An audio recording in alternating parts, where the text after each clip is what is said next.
안녕하세요. 계획대로라면 남자친구와 올가을 결혼했을 30대 여성입니다. 사랑했던 남자친구와 이렇게 인생 제임하게 문턱에서 이별을 할 줄은 상상도 못했지만 무개념인 남자친구의 여동생과 그의 어머니 때문에 힘든 결정을 내렸습니다. 사실 남자친구가 제대로 된 역할만 해줬더라도 파혼까지 결심하진 않았을지도 모릅니다. 그러니 정확히 말하면 멍청한 남자친구 때문이라고 표현해야겠군요. 저와 남자친구는 지인의 소개로 만났습니다. 저희는 궁합도 안 본다는 4살 차이고요. 남자친구는 시청 공무원이고 저는 중견기업에 다니는 회사원입니다. 결혼을 처음부터 염두에 두고 만난 사이는 아니고요. 남자친구에게 저는 처음 만난 순간부터 호감을 느꼈습니다. 대화를 나눌수록 똑똑하고 영리한 사람이라는 게 느껴져서 마음에 들더라고요. 게다가 저는 좋은 게 좋은 거다라는 성격이라 싫은 소리를 잘 못하는데 남자친구는 좋은 건 좋다, 싫은 건 싫다라고 본인의 의사표현을 확실히 했거든요. 그런 모습도 참 매력적이었어요. 언젠가 남자친구에게 당신은 내 어떤 점이 좋았냐고 물으니 웃는 게 예쁘고 심성이 착한 것 같았답니다. 지금 생각해보면 칭찬도 아니에요. 제가 얼마나 바보같이 헤헤거리고 있었나 싶어서 곱씹어볼수록 기분만 나빠지네요. 아무튼 그렇게 저희는 금방 연인 사이로 발전했습니다. 사귀는 동안 큰 갈등은 없었어요. 일주일에 2번 정도 만나 다른 연인들처럼 영화 보고 밥 먹고 차 마시러 가는 평범한 연애를 했어요. 부모님과 함께 살고 있던 저와 달리 지방에서 올라와 혼자 자취를 하고 있던 남자친구는 저를 몇 차례 자기 자취방에 데려가고 싶어 했지만 제가 보수적인 성격이라 허락한 적은 없습니다. 그렇다 보니 둘이 같이 어디 여행을 가본 적도 없어서 몇 번 남자친구가 서운함을 표시하긴 했어요. 그렇게 1년 정도 사귀었을 무렵 남자친구가 결혼하자고 하더군요. 아무래도 남자친구는 나이가 있었으니까 저보다 결혼에 대해서 좀 더 조급했던 것 같아요. 저도 남자친구를 많이 사랑하고 있었기 때문에 그의 청혼이 싫지 않았고요. 결혼 이야기가 본격적으로 오가면서 남자친구가 자기 가족들에 대해서 이야기를 해주더라고요. 제 경우 저나 저희 부모님이나 성격이나 성향이 다 비슷비슷합니다만 듣자 하니 남자친구의 가족들은 아니더라고요. 어머님이나 아버님 성격은 뭐 그러려니 했는데 인상 깊었던 건 바로 남자친구의 여동생에 관한 것이었습니다. 남자친구보다 10살 어리다는 여동생은 막둥이이자 외가와 친가 모두 통틀어서 유일한 딸이다 보니 어려서부터 온 가족들에게 공주처럼 자랐다고 하더군요. 금지옥엽으로 자랐지만 부침성이 좋고 뒤끝이 없으며 화통한 성격이라고도 했습니다. 이야기를 하는 남자친구의 말투에서 그런 여동생을 남편이 얼마나 귀엽게 여기고 있는지 알 수 있었어요. 솔직히 좋게만은 들리지 않았고요.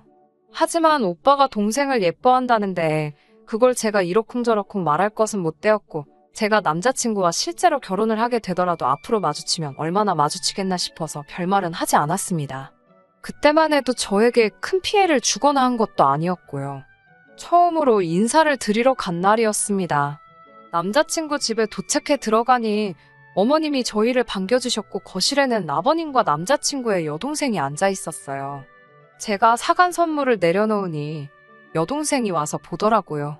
제가 사간 건 과일 케이크하고 와인이었는데요. 그걸 본 여동생이 이 와인은 이번 주에 내 친구 생일 파티할 때 가져갈 거니까 아무도 손대지 말라고 소리를 치더라고요. 사온 사람인 제가 버젓이 앞에 있는데 그렇게 말하는 걸 보고 이 사람은 어려운 사람이 없다는 걸 한 번에 알아차렸습니다.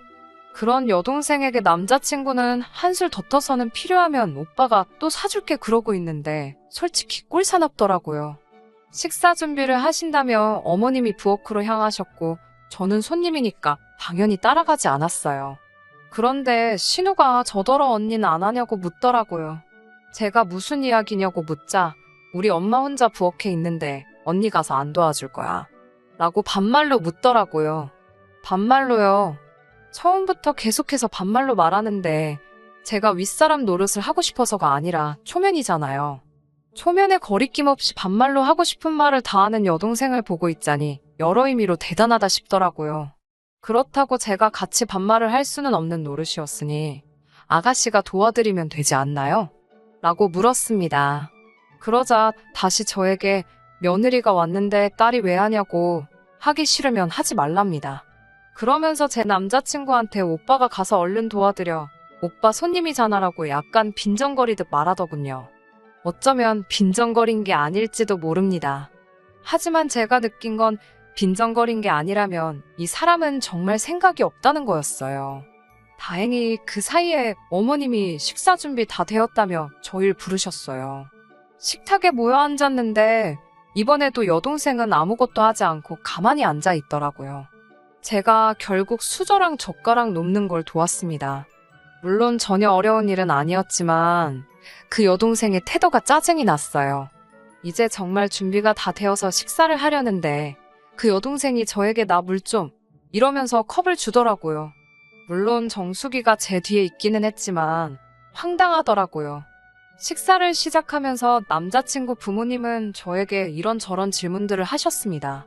듣자 하니 어디 회사를 다닌다면서 어쩌다 공무원인 자기 아들하고 만나게 됐는지 무척 궁금하신 눈치였어요.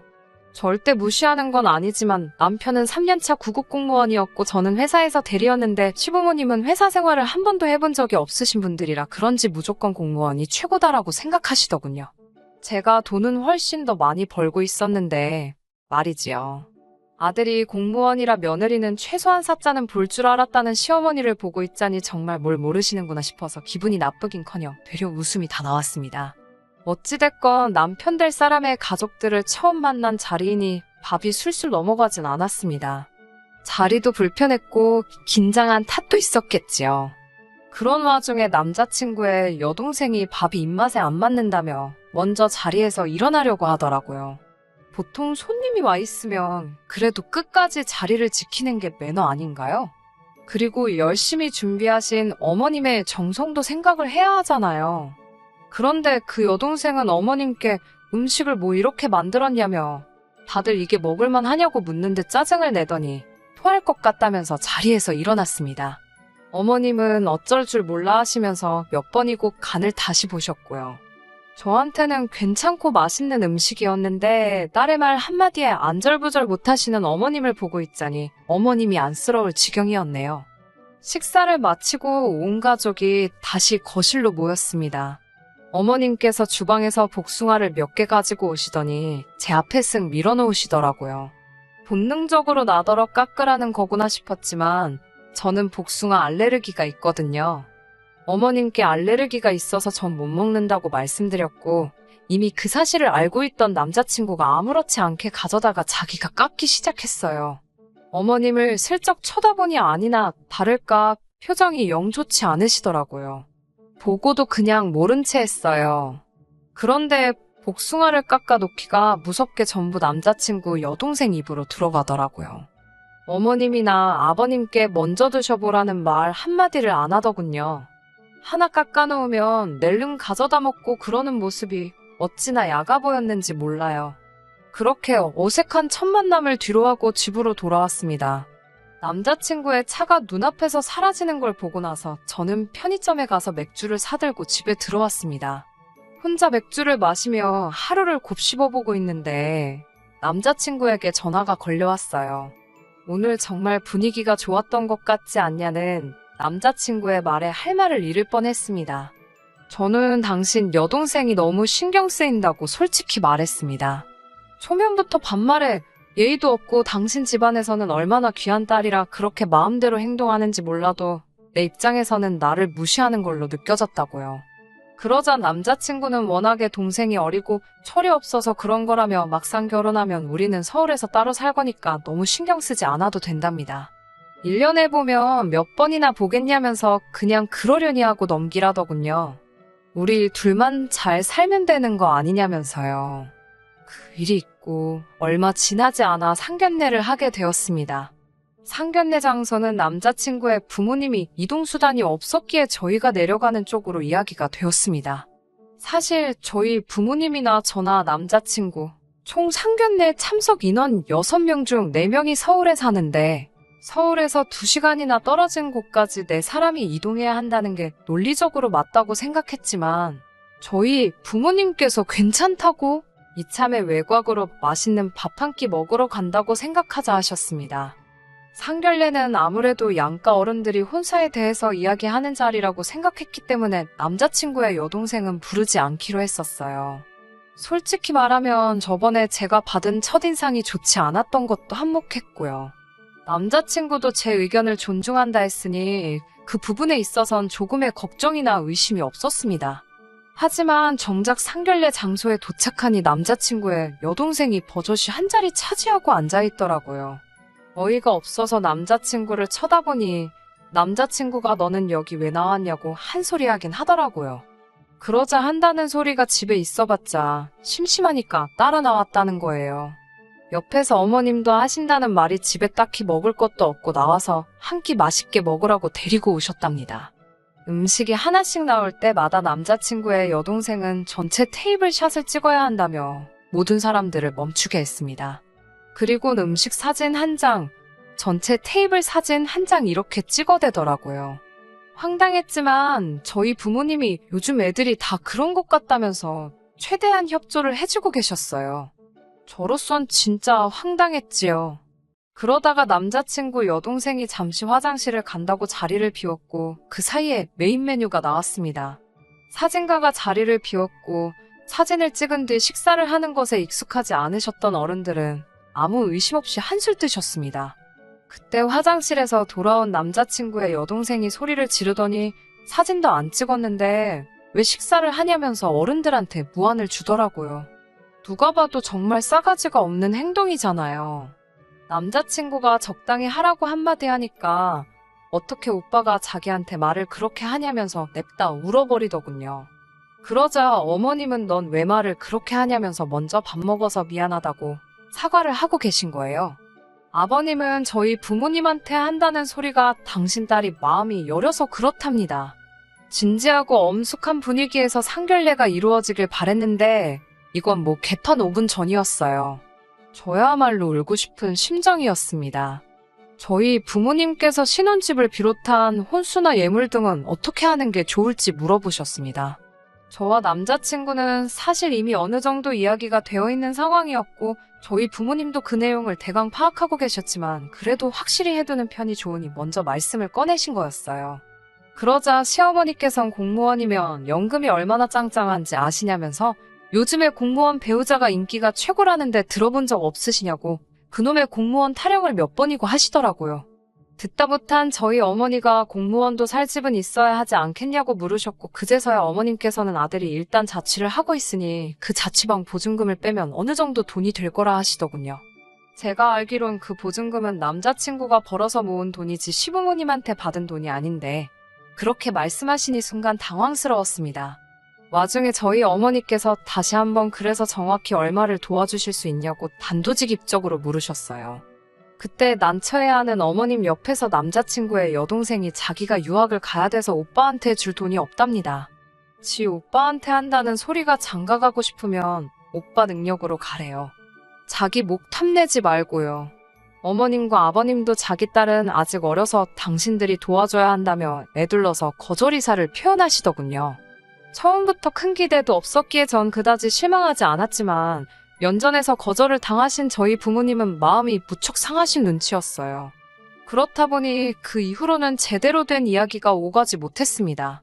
식사를 하는데 밥이 코로 들어가는지 목으로 넘어가는지 알 수도 없었습니다. 그렇게 상견례 자리가 끝나고 슬슬 자리에서 일어나려고 하는데 남자친구한테 전화가 걸려왔어요. 주차장인데 차 좀 빼달라고 하더라고요. 남자친구가 먼저 자리에서 일어났고 저희 부모님도 자리에서 일어나고 계셨습니다. 그런데 갑자기 어머님과 아버님께서 저희 부모님께 맛있게 잘 먹었다고 인사를 하시곤 남자친구의 뒤를 따라 나가시는 거예요. 순간 벙찌더라고요. 그런 저를 보곤 남자친구의 여동생이 저번에 자기 집에 와서 밥 먹고 갔으니까 이번엔 제가 사는 게 맞답니다. 어처구니가 없었지만 이런 걸로 왈가왈부하기 싫어서 알겠다고 돈을 내려는데 제가 시키지 않은 메뉴가 가격에 포함되어 있더라고요. 알고 보니 남자친구의 여동생이 집에 가져간다고 자기 마음대로 포장 주문을 했던 거예요. 이것까지 제가 사줄 이유는 없었습니다. 가뜩이나 남자친구 여동생이 제 상견례 자리 다 망쳤다고 생각하던 마당이었는데 제가 무슨 집에 가져가서 먹을 것까지 사주나요. 저는 그건 빼고 계산해 달라고 했습니다. 뒤에 따라 나오는 여자가 계산할 거라고요. 곧이어 뒤에서 느리적거리던 남자친구 여동생의 앙칼진 목소리가 제 뒤통수에 내리꽂히더라고요. 어머님은 무슨 일이냐고 불이 나게 쫓아가셨고 여동생이란 인간은 또 밖에서 다 들릴 만큼 엉엉 울더라고요. 어머님이 전화라도 하신 것인지 어떻게 상황 파악을 한 남자친구가 냉큼 쫓아와서는 음식을 계산했고 저에게 왜 이렇게 윗사람이 옹졸하게 구냐며 싫은 소리를 하더군요. 당신 동생 얌체 같은 거나 어떻게 해보라고 한마디 하니까 애가 어리고 주머니 사정이 좋지 않아서 그런 거라며 저더러 적당히 하랍니다. 집에 돌아와 이 결혼을 어떻게 파할까 고민하기 시작했습니다. 부모님께서도 다시 한번 진지하게 고민해보라 하셨고요. 이미 주변 많은 사람들이 제가 결혼할 예정이라는 사실을 알고 있었기 때문에 파혼을 마음먹기가 쉽지만은 않았습니다. 주변인들이 절 뭐라고 생각할지, 욕을 할지, 비웃을지 가늠도 안 되더라고요. 결국 친한 친구 2명에게 고민 상담도 할 겸 유명하다는 카페에서 만나기로 했습니다. 하지만 왼수는 외나무 다리에서 만난다더니 그 말이 딱이더군요. 카페에 앉아서 친구들과 이야기를 나누려고 하는데 누가 제 어깨를 아플 만큼 탁 때렸습니다. 뒤를 돌아보니 남자친구의 여동생이었어요. 반갑기는커녕 길에서 마주쳐도 못 본 채 하는 편이 나을 만큼 어색한 사이라고 생각하는데 그쪽에선 뭐가 그렇게 반가운지 아는 채를 해왔습니다. 저도 친구들과 있었고 남자친구의 여동생도 친구들과 있었기에 적당히 인사만 나눴습니다. 남자친구의 여동생은 보란듯이 저와 제 친구들이 앉아있는 테이블에 바로 옆에 자리를 잡더라고요. 보통은 오히려 아는 사람이 있으면 매너로 좀 떨어져서 앉지 않나요? 카페에 자리도 많았는데 말이지요. 하지만 제가 카페를 전세 낸 것도 아니니 싫어도 별 수 없었습니다. 저는 모처럼 만난 친구들과의 시간을 망치고 싶지 않아서 최대한 남자친구 여동생에겐 신경을 끄려고 했습니다. 그런데 여동생은 계속해서 저희 테이블을 기웃거리면서 커피도 비싼 것만 마신다는 둥, 메뉴도 왜 세 사람인데 뭐하러 4개를 시켰냐는 둥, 쓰잘데기 없는 소리를 하면서 간섭을 하더라고요. 그러더니 급기야 언니 벌면 얼마나 번다고 이런 사치를 부리냐며 아껴 살랍니다. 그리고 상견례 날 자기 너무 황당했다면서 어머님이 저한테 많이 실망하셨다는 그런 이야기를 하는 거예요. 결국 들어주다 못한 제가 한마디 했습니다. 지금 아가씨 때문에 계속 저랑 제 친구들의 대화가 끊어지는 거 모르겠냐고.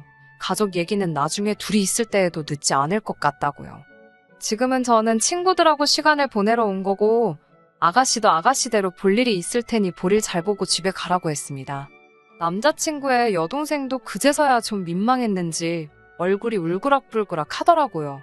자기 딴에는 나름 시누이 노릇이라도 하고 싶었던 모양입니다.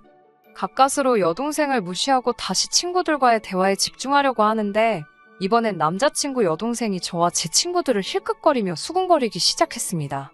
본능적으로 저희 얘기를 한다는 걸 알 수 있었어요. 저희 한번 쳐다보고 실실 웃으며 귓속말하고 그러니 얼마나 신경이 쓰이던지요. 결국 화를 참지 못한 제가 신우한테 야 너 나 좀 보자고 잠깐 따라 나오라고 했어요. 그러자 신우가 저를 쳐다보면서 자기한테 하는 말이냐고 다시 되묻더라고요. 그래서 제가 그럼 너 말이지 내가 너 친구들한테 볼 일이 있겠냐고 쏴붙였습니다. 그렇게 여동생이 카페 밖으로 절 따라 나왔고 저는 옆 골목으로 여동생을 데려가 도대체 왜 그러는 거냐며 목소리를 높였습니다. 그제서야 여동생은 자기가 뭘 그렇게 잘못했냐면서 여전히 빳빳하게 굴더라고요. 제가 오래 산 건 아니지만 이렇게 싸가지 없고 개념 밥 말아먹은 여자는 본 적이 없었어요. 저는 결혼을 엎을 때 없더라도 하고 싶은 소리는 해야겠다 싶어서 너 내가 그렇게 웃으냐며 한번 말해보라고 몰아붙였습니다. 그러자 자기 오빠한테 전화할 거라면서 핸드폰을 주머니에서 꺼내는데 손을 덜덜 떨더라고요. 저는 네 오빠 나한테 장가 못 오면 너 때문인 줄 알라고 말하곤 생각 좀 하고 살라고 했습니다. 니네 집에서나 귀한 딸이지 밖에선 너 같은 거 널리고 널렸다고. 공주행세 좀 그만하라고. 네 오빠만 아니었으면 벌써 너 내가 한 대 치고도 남았다고 하니까 다리 힘이 풀렸는지 주저앉아서 또 훌쩍거리더라고요. 마지막을 신랄하게 욕 한 바가지를 해주고 저는 먼저 카페로 돌아왔습니다. 제 눈치를 살피던 친구들이 저에게 다음에 다시 모이자고 해서 친구들한테 미안하다고 사과하고 집으로 돌아왔어요. 집에 돌아와서 샤워하고 쉬려고 침대에 누웠는데 핸드폰이 미친 듯이 울리더라고요. 보니까 제가 모르는 사이에 남자친구한테 이미 수차례 전화가 걸려온 상황이었어요. 무슨 이야기를 할지 이미 어느 정도 짐작이 되던 상황이었기 때문에 오히려 마음이 느긋하더군요. 천천히 전화를 받으니 남자친구가 다짜고짜 큰 소리로 도대체 애한테 무슨 소리를 한 거냐며 화를 내더라고요. 시치미를 뚝 떼고 왜 그러냐 물으니 남자친구가 여동생으로 붙어들었다며 제가 했던 말들을 줄줄이 나열하더군요. 그게 왜 뭐가 문제냐고 물으니까 아무리 애가 정신머리가 없고 그래도 그렇지 그렇게까지 못되게 말을 할 필요가 있었냐고 합니다. 애가 바보 멍청이도 아니고 조근조근 말해주면 다 알아듣는다고요. 그래서 그렇게 조근조근 하고 싶으면 너가 옆에 끼고 그렇게 하라고 했습니다. 남자친구는 저더러 아무 말이나 하지 말라면서 일단은 이건 제가 실수한 게 맞으니까 당장 자기 여동생한테 전화해서 진심으로 사과해달랍니다. 애가 상처를 많이 받았다면서요. 저는 남자친구에게 사과고 뭐고 할 필요도 없다고 나는 이 결혼 안 하겠다고 했습니다. 당신 가진 것 없고 돈도 조금밖에 못 벌지만 그래도 나는 당신하고 결혼하려고 했다. 왜? 당신이 논리적이고 경우가 바른 사람이라서 그랬다고요. 하지만 지금 보니 제가 사람을 봐도 단단히 잘못 봤고 나는 개념 없는 사람은 딱 싫다. 친구로도 싫은데 가족으로 엮이는 건 더 싫다고요. 남자친구는 저더러 어떻게 말을 그렇게 심하게 할 수 있냐면서 저한테 한 번만 숙이고 들어와 달랍니다. 그러면 자기도 살면서 조금씩 고치겠다고요. 그런데 냉정히 제가 아무리 생각해봐도 그렇게 서로 시간 낭비를 할 이유가 없더라고요.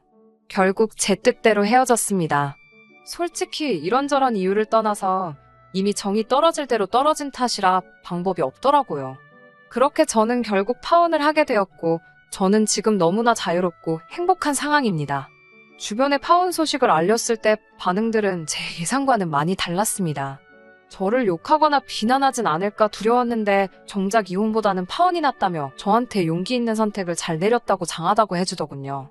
파혼 후 지금 2주 정도 지난 상황인데 종종 남자친구에게서 연락이 옵니다.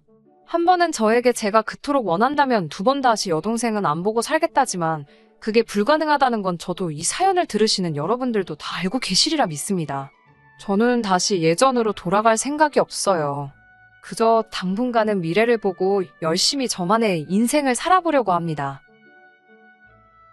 끝까지 들어주셔서 감사합니다. 오늘의 사연은 여기까지입니다. 구독과 좋아요, 알람 설정 부탁드리고 더 좋은 사연으로 다시 찾아뵙겠습니다. 감사합니다.